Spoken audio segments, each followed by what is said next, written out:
Okay, let's get to the dailies. Before we get to the conversation, Adeni Ifetayo joins us. He's a public affairs analyst, bringing us up to speed as to his thoughts on the dailies. Mr. Adeni, thank you so much for coming on the program.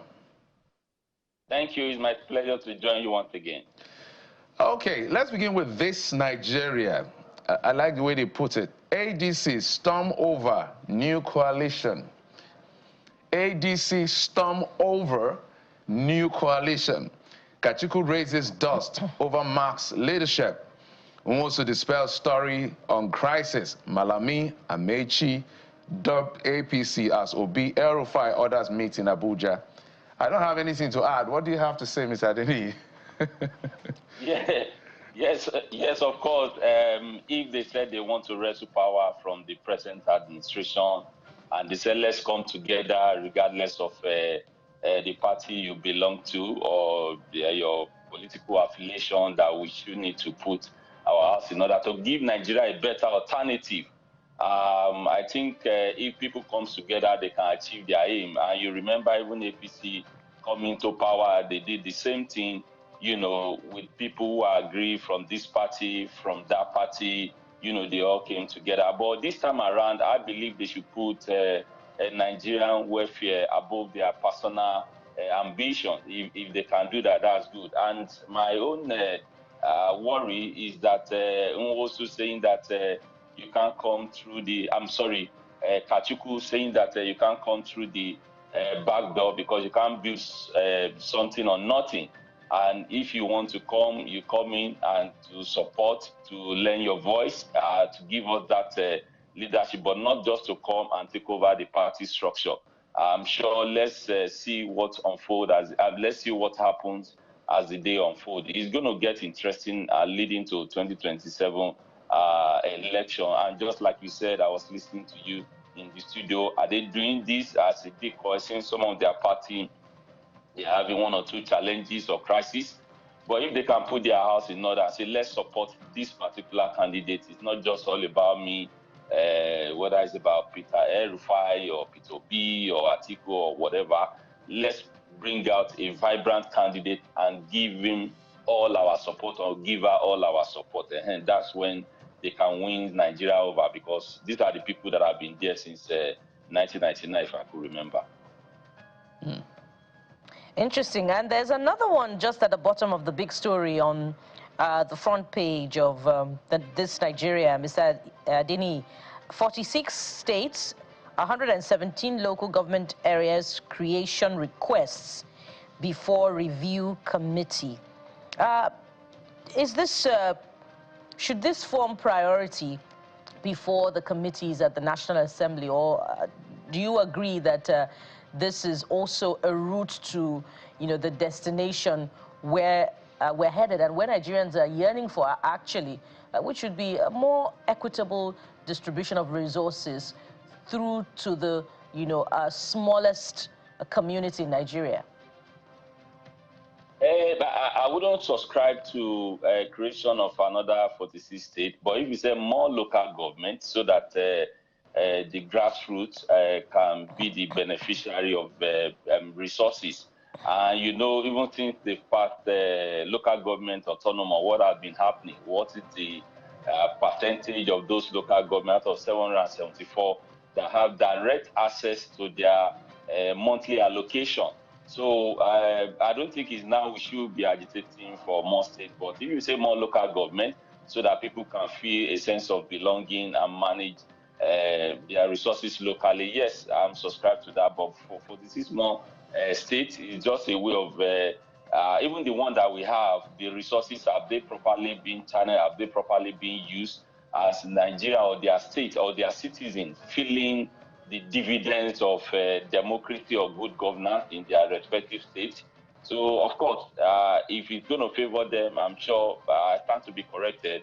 Those are the things they take priority on. If they are not going to benefit on it, they hardly put that to the table. But I think the welfare of Nigerians, how can they better the lot of Nigerians? Those local governments that have been in existence should be their priority, not creation of another 46 states. It's just a pity. It's just a okay, let's get to the new priority to me. Okay, Let's get to the new Telegraph, Mr. Adeni. It leads with something quite different. Bukola has raised this. I said Rep step down Senate bills. Protest delay of 146 House bills to debate creation of 46 new states, over 100, exactly 117 LGAs, 86 bills at zonal hearings. So the distribution, they have North Central 12, Southwest 8, South 7, Northwest 7, Northeast 6, Southeast 6. So yet again, but what is catches my attention is this, will you call it tit for tat situation between the House of Reps and the Senate, saying that we have bills for maybe concurrence and you're not doing anything about it. So if you want us to consider any bill, attend to us first. Isn't that a valid argument? Yes, it's a valid argument because you can't say that I should continue to pat you at the back and why you neglect mine. You can't say I should continue to attend to your own business of the day while you abandon mine. They say nothing goes for nothing. But I think the leadership can come together since it's coming to this. And all these bills we are talking about, majority is how to make the life of Nigerians better. I don't think they should be toying with that. And just like you said, it's not a matter of I'm your senior colleagues or I'm your junior colleagues. I'm sure they are doing the work of legislative. It's just that one has more function than the other. But if it's your responsibility, what you are elected, what you are choosing to do, I don't think you should abandon your duty just because of a personal aggrandizement or just what you feel that because I'm the senator, I can do what I like. Well, I think is a valid something they are saying. You look at our own bills and let's move the nation forward. Let's go to the Daily Sun now, Mr. Ifetayo. And besides doubling down on the big story of the day, which is the emergence or the taking shape of this coalition through ADC, listen to this coalition. Atiku faces fresh crisis at ADC.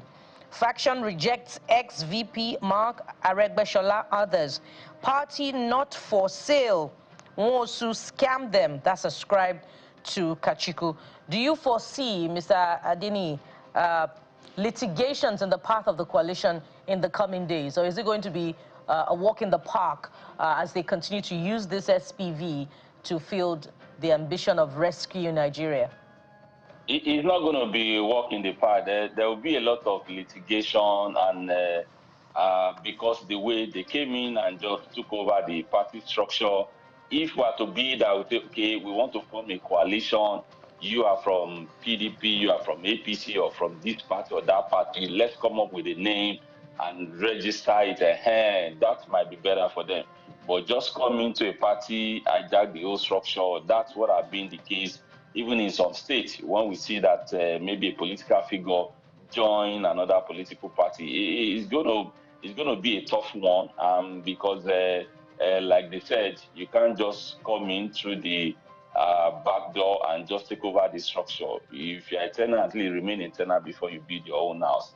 You can't just suddenly come in and become a landlord all of a sudden. But anyway, interesting days are ahead of us. There's going to be a lot of litigation.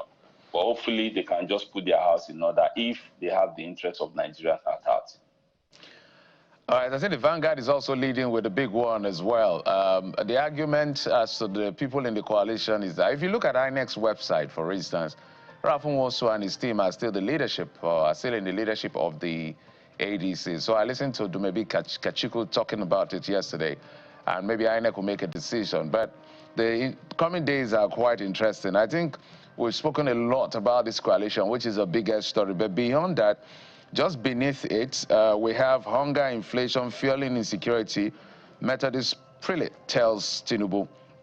And just behind that as well, if you see the Sun, as well as the IMF advising the federal government to review its budget. Basically, what they're talking about is to the fact that the budget is over-optimized in terms of assumption. So we're estimating $75 per barrel, for instance, for the price of crude, and we're projecting 2 million. But in terms of the production, we're still far.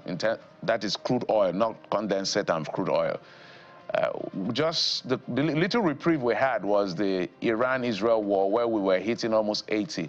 But primarily the oil price has actually stayed around 64, 63, sometimes it gets to 68. So IMF is saying review, maybe even bring it lower so that you don't have significant deficit because of over-ambition. Let me use a common term. What do you make of it?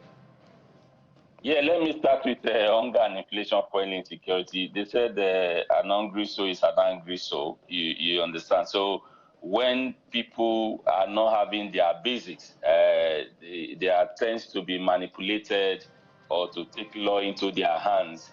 And also, when you continue to do the same thing, you are not getting results. It's advisable you review, you strategize, and come back to the table. What IMS is saying is that, yes, these have been your plan in the beginning, and since it's not working because of the lower increase in the price of crude oil or tension in the Middle East and all of that, review it. I think it's a good thing they should do. I'm sure you and I, I was last week, we were talking about the performance of 2024 budget, the increase, the data, what has been the utilization. And so those are the things that is begging for questioning. Go back to the drawing board. What are the things that have been working? How can we improve on that? What are the things that are not working? Let's review, just like a SWOT analysis.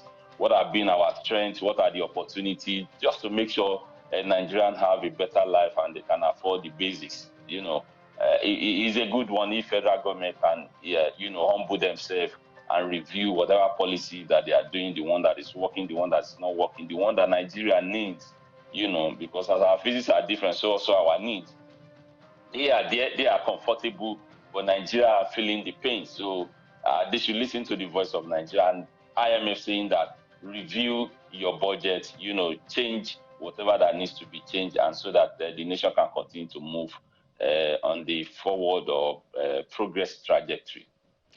Fantastic, Mr. Fetayo. Thank you so much. Adeni Fetayo is a public affairs analyst and a journalist. Thank you so much for bringing your insight and expertise into the conversation. As I was telling Bukola, as a journalist, it's interesting days ahead for us because there's a lot to talk about. the scenario is getting the shape.